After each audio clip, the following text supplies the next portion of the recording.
Muy buenas tardes, amados hermanos y hermanas. Vamos a entrar a la tercera lección de nuestra clase que hemos llamado orientación ministerial. Y es una orientación porque cada vez que nos reunimos vamos mencionando distintas situaciones que nos van ocurriendo a cada uno de nosotros o bien dentro de nuestras congregaciones.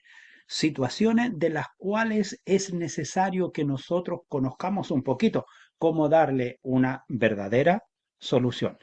Es cierto que van a haber algunos problemas que no los vamos a poder resolver nosotros, especialmente como cuáles. Problemas de violencia, problemas de sexualidad como violaciones e incesto, pero nosotros siendo conocedores de ello, no podemos quedarnos callados porque de otro modo nos vamos a convertir en encubridores. Y ahí es donde no debemos de confundirnos. A la ley lo que corresponde a la ley y lo espiritual lo que corresponde a lo espiritual. Han ocurrido situaciones como las que yo les acabo de mencionar. ¿Y qué ocurre? Muchas veces simplemente se dice, dejemos esto en las manos del Señor. No, hermano, no, no, no, no, no, no. Tú no tienes el control de la mente de Dios. Tenemos que, con oración y con sabiduría, solucionar los problemas. Pero, por ejemplo, como un caso de maltrato familiar o como un caso de violación. Nosotros decimos, no, es que el hermano lleva 20 años con nosotros, yo no creo que él haya hecho eso. Y ahí estuvo su error por creer en la palabra del hombre. Usted tenía que primero haber puesto todos los antecedentes y toda la situación en manos de la justicia. ¿Para qué? Para que la justicia no venga sobre usted y después se gane gratis un encierro de 5 años por encubridor, por cohecho. Así de simple. Entonces, nosotros, amados hermanos, creyentes en Cristo Jesús, en estos tiempos, con mayor razón, donde hay mucha apertura de las iglesias hacia la comunidad, porque por el hecho de ser personería jurídica de derecho público, el Estado tiene más atribuciones para controlar el funcionamiento de las organizaciones religiosas. Distinto es cuando son organizaciones de derecho privado, porque como su nombre lo dice, funcionamos de la puerta para adentro. Pero cuando nosotros pasamos a ser un ente público, entonces la situación es distinta. Por ejemplo, yo le digo, todas las congregaciones e iglesias de nuestro país deben de estar inscritas en el Registro Nacional de Personería Jurídica, cuyo ente contralor es el registro civil. Y es una gran verdad. Tenemos que cumplir con esas cosas, tenemos que saber esas cosas, porque así es como funciona aquí en nuestro país. Entonces, cuando algo sucede, no es solamente una persona la perjudicada, sino que también es toda la organización. La clase pasada nosotros alcanzamos así a mirar algunas técnicas de consejería, la posición que debía de tomar el consejero. Y cuando yo hablo del consejero, amados hermanos, alumnos, ustedes que están aquí presentes, le estoy hablando a cada uno de ustedes. No le estoy hablando al pastor, no le estoy hablando al encargado, le estoy hablando a cada uno de ustedes que en algún momento en su vida se pueden encontrar con un problema al cual le tienen que dar una solución. Así que no piense usted que lo que estamos compartiendo aquí, esto es solo para los que están a la cabeza. No, no, no, no, no, no. Para usted, porque usted ya es un alumno de tercer año. No es alumno de primero ni segundo. Por lo tanto, como alumno de tercer año, usted está a punto de ser un graduado reconocido y respetado. Así que todo lo que tratemos se lo tiene que tomar con mucha seriedad y es para mí.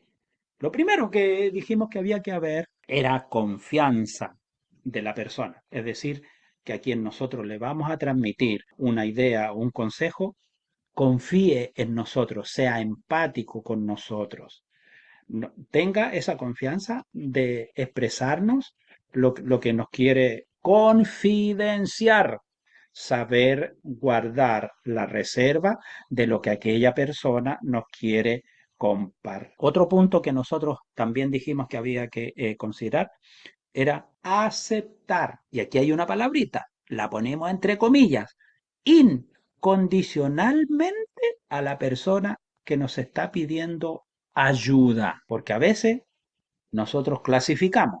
A este lo ayudo, a este no. No, este es porfiado, no entiende nunca. No, no, no, no. Si usted tiene esa bendición de que alguien le pide ayuda frente a una determinada situación, usted tiene que sacarse las orejeras y mirar hasta donde le da su vista.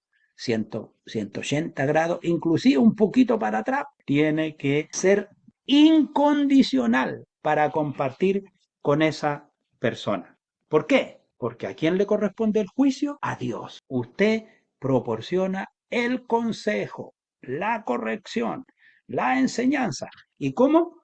Como señala precisamente el apóstol Pablo allí en Gálatas 6.1, ¿ve? Hay una cita bíblica ahí porque alguien estaba por ahí diciendo que no le ponemos mucho de la palabra. No, no, no, no.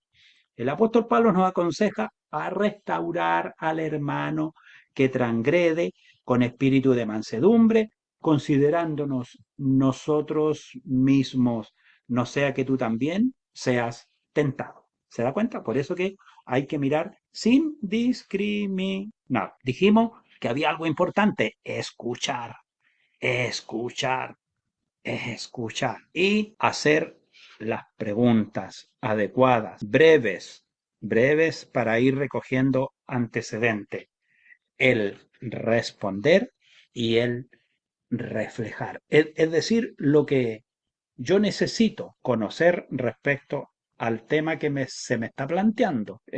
Si una persona me está hablando sobre su tema de alcoholismo, sobre ello es lo que yo tengo que inquirirle. Pero usted bebe todos los días, bebe a escondidas. eh, ¿Cómo es su situación? Mire, hermano, la verdad es que yo llevo 10 años sirviendo al Señor, pero esto lo he mantenido tan oculto que nadie lo sabe. Ah, ¿y su esposa no lo sabe? No, ella no lo sabe. Ella lo único que me dice, oye viejo, tan mal aliento que tenés. Pero ella no sabe que yo bebo escondido. ¿Y se lo dijeron a usted? Usted no tiene nada que ir a hablar con la hermana. Él se lo está diciendo a usted.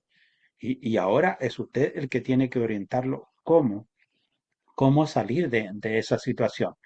Ya descubrimos algo, nos dijo que lo hacía escondido. O sea, hay ahí lo que nosotros tenemos que hacerle ver que ya eso para él está actuando mal. Porque de la misma manera como se esconde del hombre, como se esconde de la esposa, como se esconde de los hermanos, de igual manera se está escondiendo de Dios. Entonces, cuando usted lo lleva a esa parte, porque él dice, ya llevo 10 años. Entonces usted le dice, pero te estás escondiendo de Dios. Dios te quiere limpiar, Dios quiere obrar en tu vida, pero tú te estás escondiendo de Dios. Entonces, si tú te quieres liberar de esto, tienes que ponerte cara a cara con Dios. Y en esa manera de reflejar y de responder, vamos nosotros tomando los antecedentes para formular una buena respuesta y hacer una buena asesoría. Y las preguntas que nosotros hagamos tienen que ser precisamente para profundizar en el problema. Luego concluimos diciendo que una de las cosas que no se nos debe olvidar cuando nosotros aconsejamos es la evaluación. ¿Por qué? Porque a través de la evaluación finalmente nosotros le colocamos la fecha de cierre a la causa. Así como existen causas judiciales, también existen causas espirituales, causas sociales, en las cuales nosotros como iglesia intervenimos y nos sentimos felices cuando la causa terminó bien. Por ejemplo, una hermana tiene un diagnóstico reservado y ciertamente que ella necesita nuestro apoyo espiritual, nuestra oración y también tal vez vaya a necesitar nuestra consejería. Tenemos que estar muy atentos para atender a nuestra hermana y que tal vez su situación involucre conversar con el matrimonio. Para ello nosotros tenemos que ser cautos y prudentes. No tenemos por qué publicitar en medio de la congregación aquello reservado que por lo cual nuestra hermana nos pide la oración. Lo que nosotros podemos hacer es, hermana, trae tus documentos, trae el diagnóstico que dio el médico y nosotros colocamos esa causa delante de Dios y rogamos y oramos por ello. Y estamos atentos a ver cómo se va manejando esta situación atento, apoyándola, haciéndole llamados, visitándola, compartiendo con ella, compartiendo con su esposo frente a esta situación difícil que les toca vivir. En ello, amados hermanos, tiene que haber prudencia de parte nuestra. Y ciertamente que cuando nuestra hermana y su esposo vean el resultado final del trámite médico que ellos están haciendo, bueno, en ello está el decir, el dar gracias a Dios por la situación que estaban viviendo, pero no que nosotros tengamos que exponer sin haber motivo alguno la privacidad de nuestros hermanos en medio de la congregación. Muchas veces pequeñas cosas se tornan en grandes escollos en el camino. ¿De qué vamos a compartir ahora?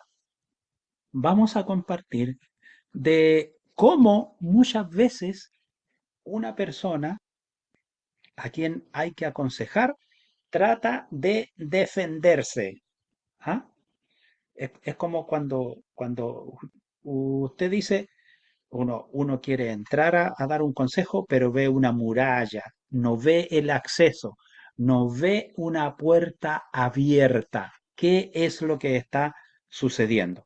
Bueno, pasan muchas razones. Lo que se conoce como mecanismo de defensa. ¿Ah? Cuando una persona es afectada por un problema y usted lo quiere confrontar y le quiere dar un consejo, tiene distintas maneras de defenderse o de justificarse de por qué está viviendo lo que está viviendo. Mecanismo de defensa. Uno de esos mecanismos de defensa se llama represión. Anótelo. Represión. Represión. ¿En qué consiste? En que la persona trata de olvidar, como de relegar aquello y echarlo en el olvido. Una cosa sencilla. Tiene una hora al dentista, pero no sé por qué le tiene terror al dentista.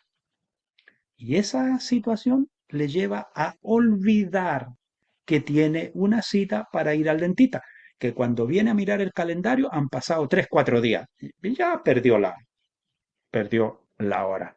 Bueno, eso era hace 10 años atrás, porque ahora le mandan el WhatsApp, le mandan un correo, lo llaman por teléfono, de modo que a usted no se le olvide. Pero eso es lo que se llama represión. Muchas veces esto, la persona lo usa cuando es humillada, frente a la situación que vivió, es humillada. Entonces, una forma de olvidarse de quién le causó esto y todo eso, lo lleva mejor y lo echa así como en el baúl de aquello que uno no quiere recordar. Eso es la represión. Un ejemplo más clásico, el deseo de casarse de una dama con su pretendiente puede ser tan fuerte que reprime todo lo negativo que observe en él. Oiga, y este sí que es un caso clásico, ¿eh? Porque usted dice, "Mm, no veo bien esta parejita, pero sabe, hermano, no se quede callado, acérquese y dígale, mijita, ¿sabes qué? Veo que no te conviene este muchachito. Ay, pero si yo lo amo hasta la muerte. No, no, no, no, no, no. Y ocurren esas situaciones. No lo tenemos que negar. Por algo nosotros no sonreímos, porque todos fuimos jóvenes y alguien nos dijo alguna vez, ponga ojo, mijito, ponga ojo, ponga ojo. No se fije en los colores azules, en el pelito rubio, no se fije con que la cayana es grande. No, no, no, no, no, no. Ponga ojo, mi hijito, ponga ojo. Y la verdad es que cuando no se quiere poner ojo, después se viven las desazones. Y entonces, cuando ya entramos como a los 40, a los 50, recién decimos, y tenía razón.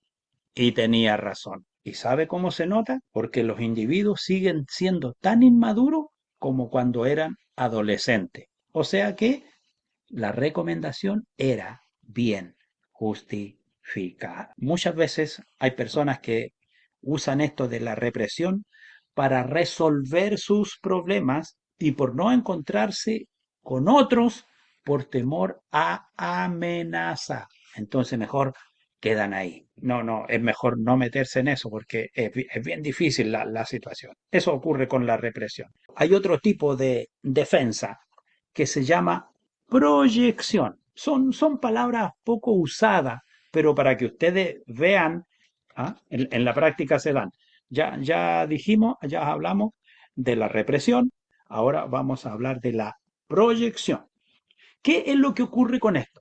Es cuando se manifiesta en algunas personas cuando se sienten incómodas de tener algún defecto moral. Se sienten incómodas cuando cometen o tienen guardado algún defecto moral o se sienten incómodos porque han cometido alguna falta y la mantienen oculta. Entonces buscan la manera de cómo poder descargar ese peso de conciencia que llevan y lo proyectan sobre otra persona. El problema es él, no fui yo. En mi conciencia me molesta, jamás asumen eso, sino que siempre es otro. Él me molesta.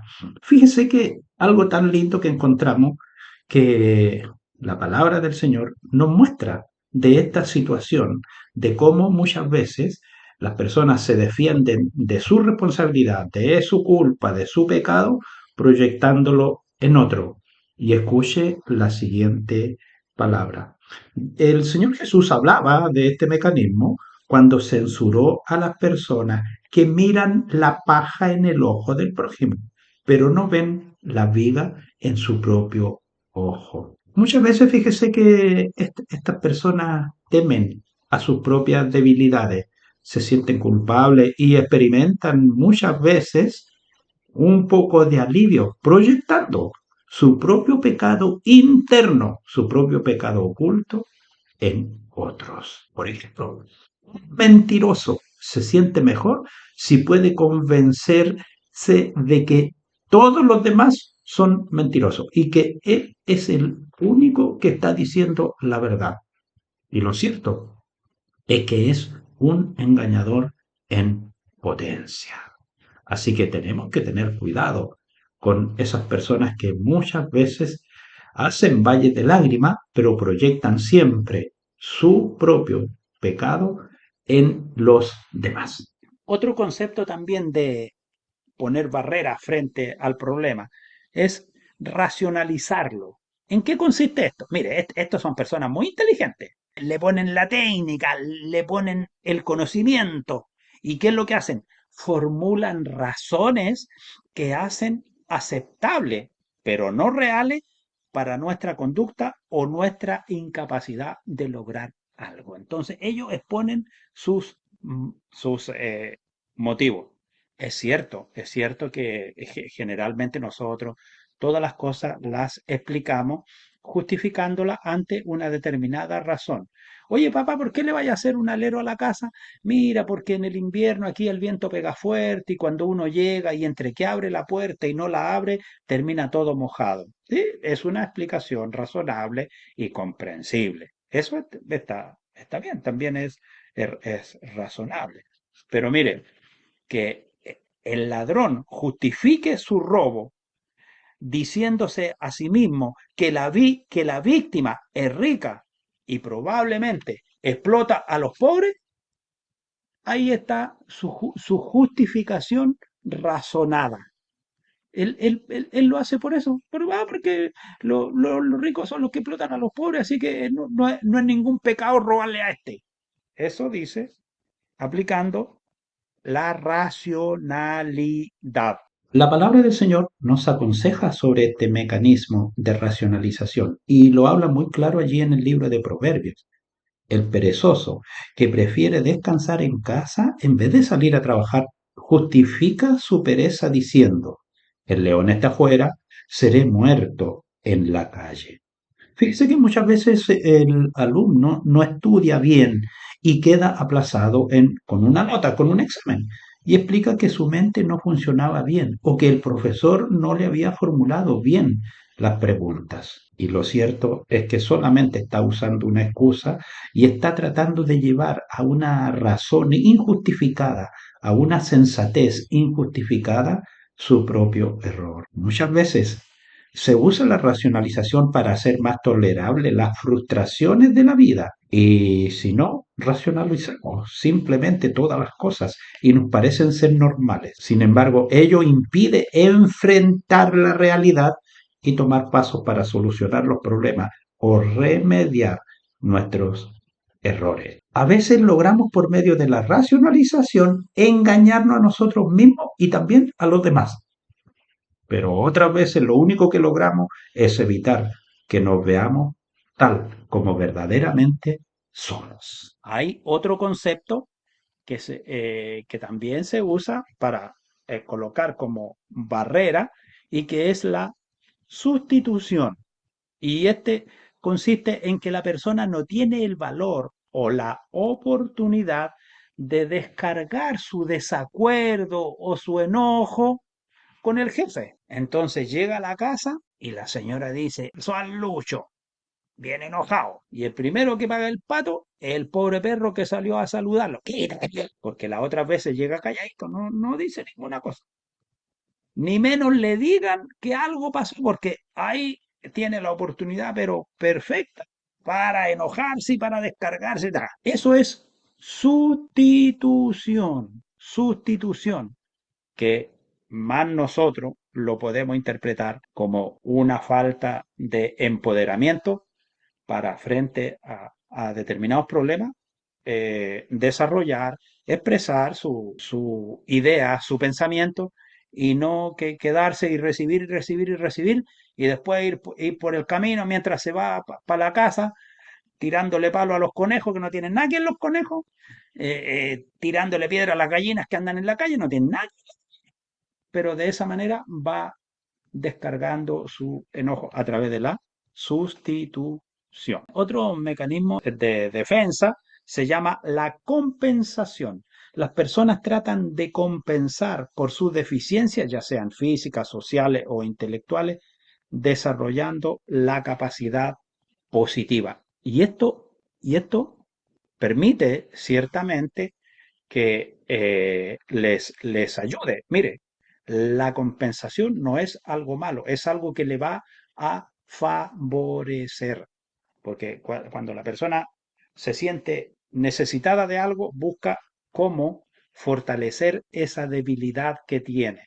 Y eso es bueno, porque le va a ayudar al consejero a que pueda darle una opinión satisfactoria y que solucione su problema. Una de las últimas mecanismos de defensa es la fantasía. Se ha encontrado usted de repente, pero existen esas personas fantásticas, tienen dólares por miles, tienen plata para todo. Y usted dice, ¿y de dónde saca plata este cuando anda hasta con los zapatos rotos? Pero es su manera de enfrentar los problemas de esa forma, con fantasía. Vive una realidad que no es la correcta.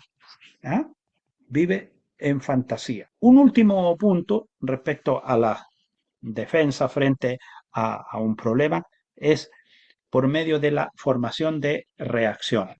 Es decir, cuando si aquí hay que sobrevivir, bueno, el resultado es que alguien tiene que morir. Si aquí hay que ser feliz, alguien tiene que estar enojado. Entonces busca las posiciones contrarias. Aunque muchas veces a nosotros nos parece este mecanismo como un poco desconocido, sin embargo, es el que se manifiesta en los adolescentes y en los jóvenes, mientras no llegan a la etapa de la madurez. Nosotros podemos encontrar ejemplos de este tipo de mecanismo. Una persona le tiene miedo a otra y actúa como si fuera su gran amiga. Muchos hombres con tendencias femeninas que las disimulan poniéndose duros y muy masculinos. A veces personas rebeldes que temen las sanciones de la sociedad y cumplen exageradamente sus reglas. La madre a la que le disgusta a su hijo se mete mucho en los asuntos de él o lo protege excesivamente con el pretexto de tener solicitud por su bien. Las personas se escandalizan demasiado por la inmoralidad de otras. Ocultamente tiene el deseo de ser partícipe del mismo pecado. Fíjese que los mecanismos de defensa son maneras irracionales de aliviar la ansiedad, pero tienen su límite. ¿Cuándo empiezan a terminar? Cuando la persona empieza a madurar y empieza a definir su propio carácter, su personalidad y su temperamento empieza a ser más sólido. Lo extraño y en lo cual nosotros debemos de poner atención es cuando estos mecanismos de defensa lo usan personas adultas mayores de 30 años. Entonces es cuando debe encenderse una luz roja en nosotros. ¿Por qué estas personas se comportan de esa manera? Y usan cualquiera de los mecanismos que nosotros ya hemos mencionado, como la fantasía, como la compensación, como la sustitución, como la regresión, como la racionalización y de igual manera también como la proyección. Y por cierto, no debemos de olvidar la represión. Bien, después de haber oído sus preguntas y consultas y de haber hecho este breve conversatorio, vamos a continuar, pero ahora compartiendo acerca de algunas maneras o métodos para aconsejar.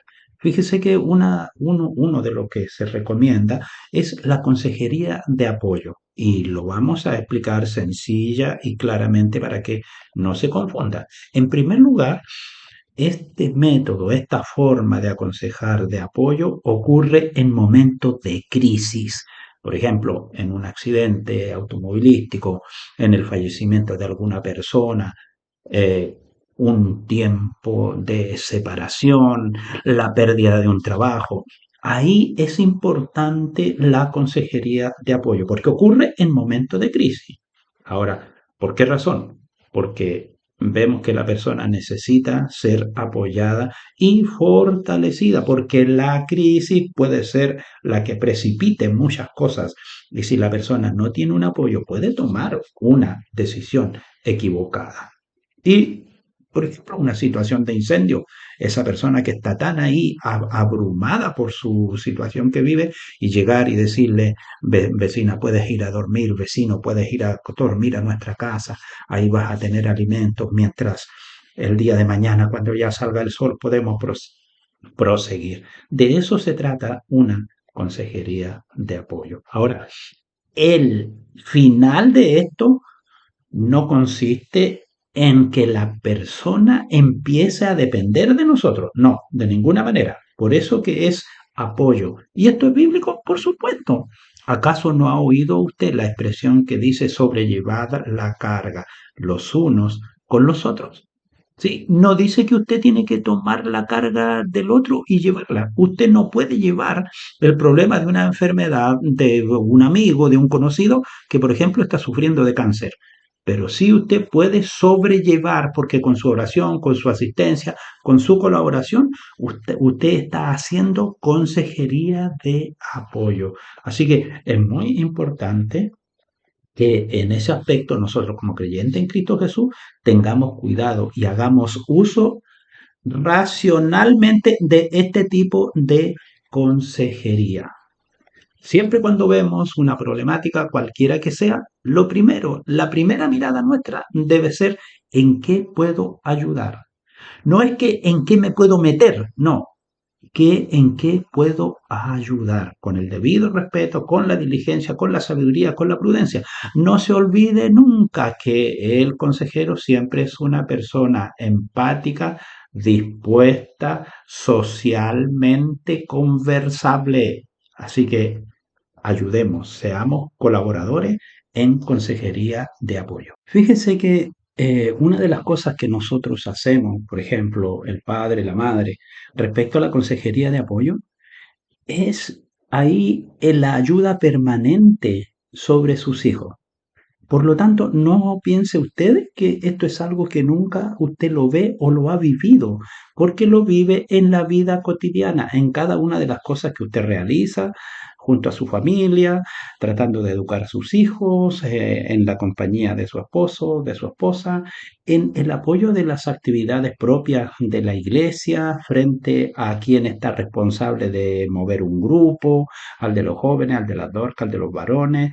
Usted siempre, cuando es colaborador y consciente, está brindando ahí una consejería de apoyo. Pero tenga presente, o con la dependencia.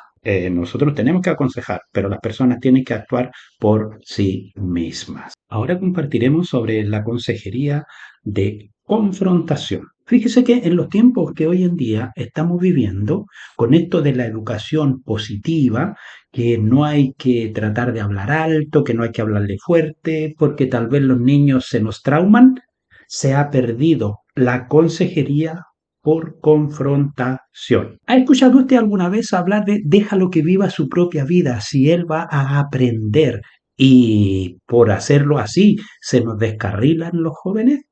Pues porque no hubo una consejería de confrontación. ¿Y qué es lo que enseña esta consejería de confrontación? Lo que siempre hicieron nuestros abuelos, que cada persona tiene que hacer frente a la realidad por más desagradable que ésta sea. No lo olvide.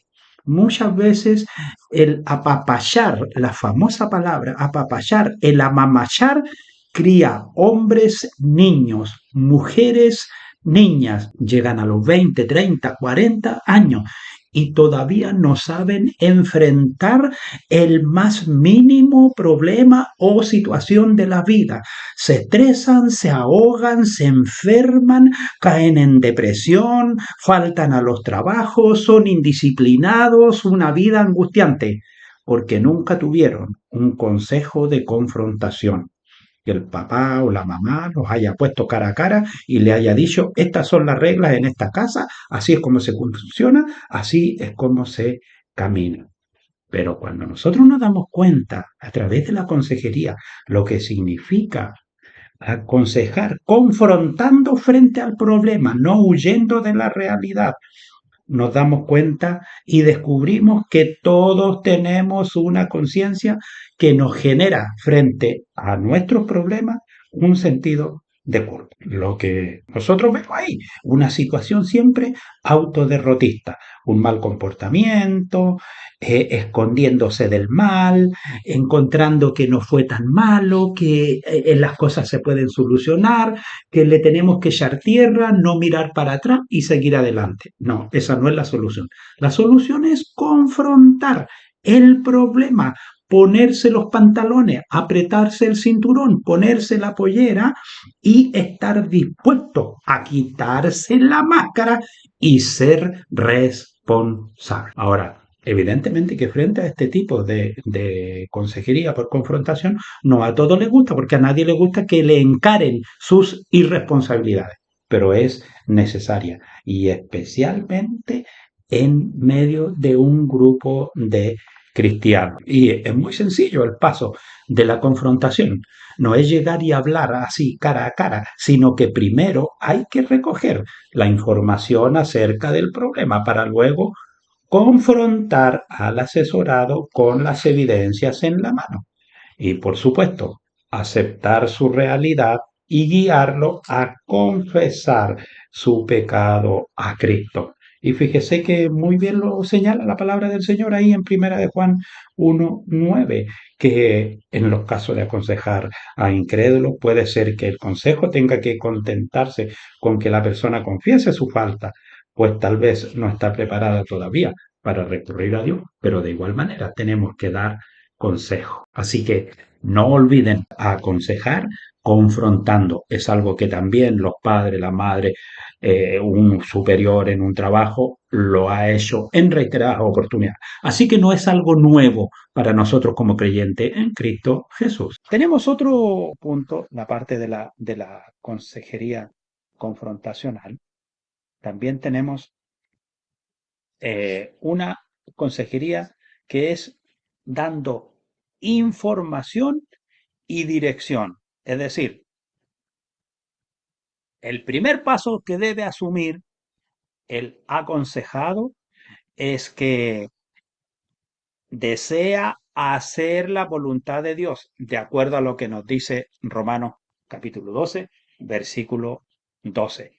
Por eso que recibe la información y toma dirección en el camino que se le está indicando. Porque si le damos recomendaciones y no ejecuta ninguna de ellas, entonces son palabras perdidas. Son palabras perdidas. Es una persona que está resistiendo la consejería. Ahora, hay situaciones, hay situaciones, nosotros como encargados, como pastores, usted como hermana, María, Ruperto, Marina, Flor, Marcela, María Tapia, Catherine, Margarita, Armando, Eugenia, Oscar, Manuel, van a haber cosas en las cuales nosotros no vamos a tener las herramientas necesarias para que el consejo sea el adecuado y haya éxito y se logre la solución. Van a haber situaciones en las cuales nosotros sí vamos a decir, mira hermano, vamos a orar al Señor por esto, vamos a colocar este problema delante del Señor. Pero lo que tú tienes, yo te recomendaría que buscaras una buena orientación a través de la medicina, porque hay especialistas para esto, hay especialistas para esto.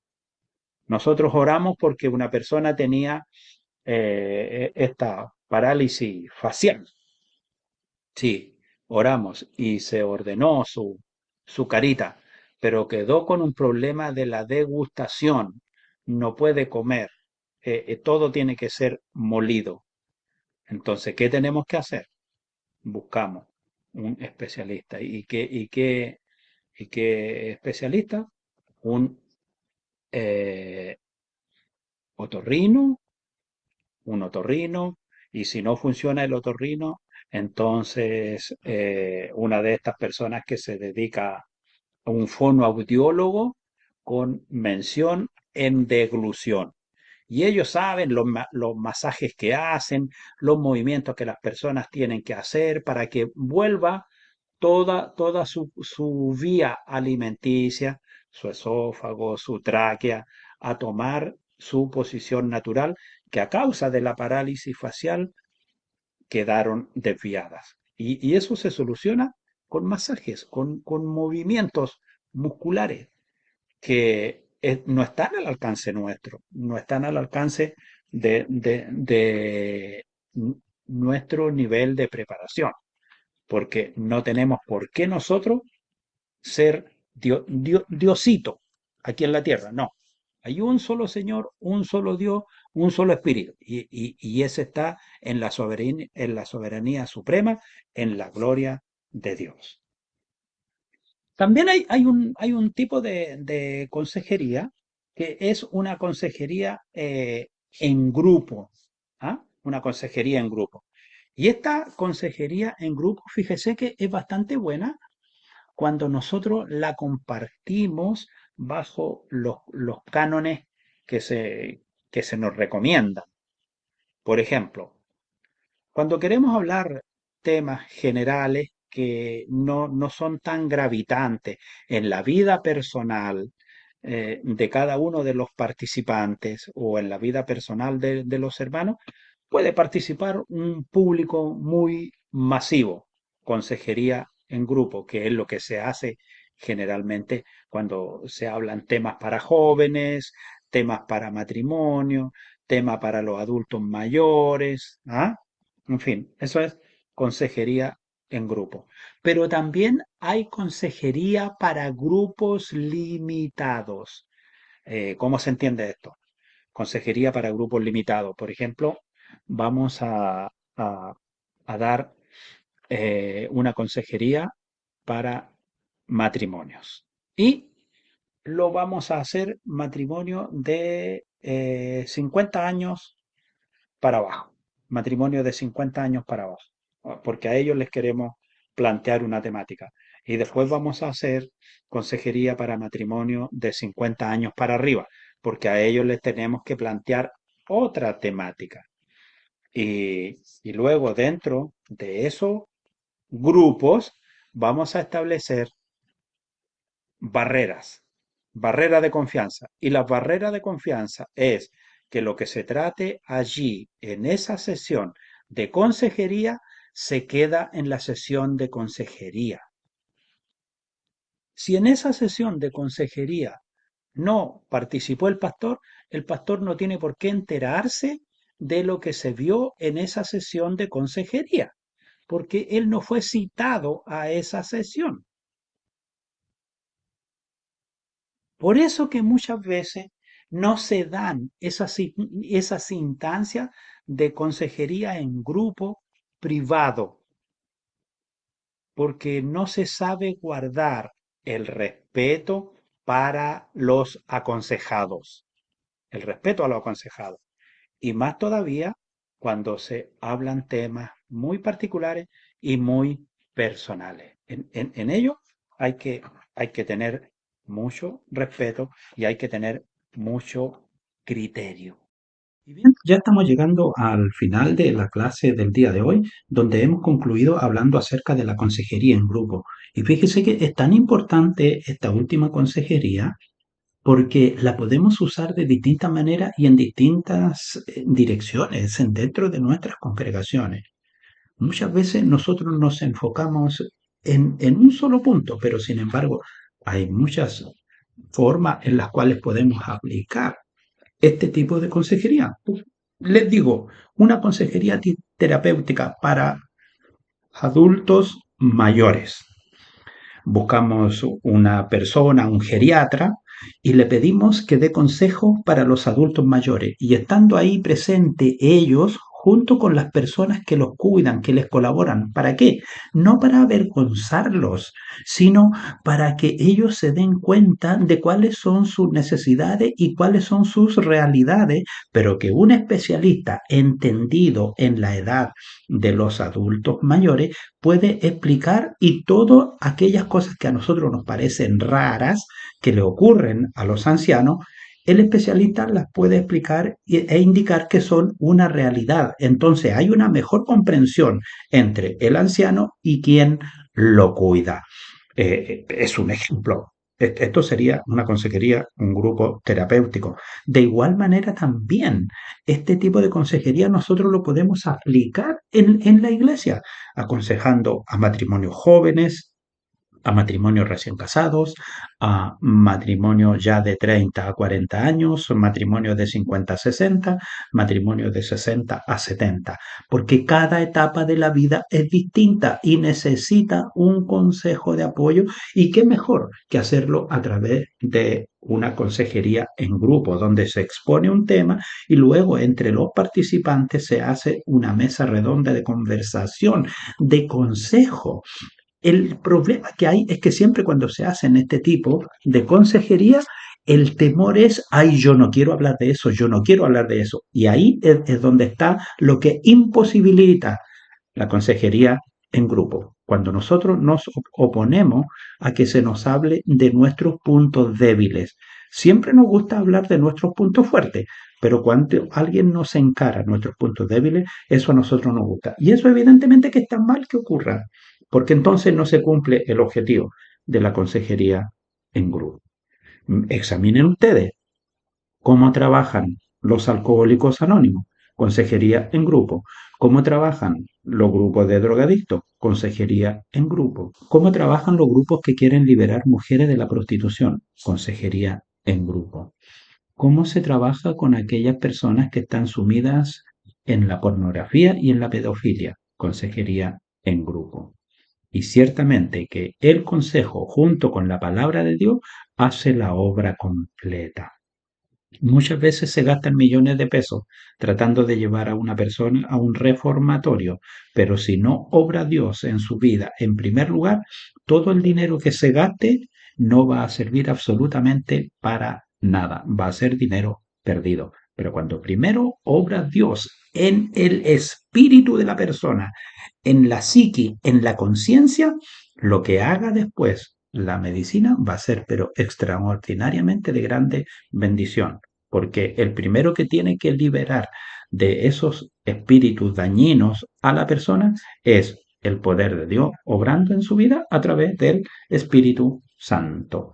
Y de esta manera, en el día de hoy, queremos concluir nuestra clase y deseamos para ustedes volver a vernos la próxima semana con las mismas ganas, con los mismos deseos, con la misma intención de seguirnos edificando los unos a los otros. Aquí nos instruimos cara a cara con la ayuda del Dios eterno. Así que tengan una buena semana y Dios les bendiga.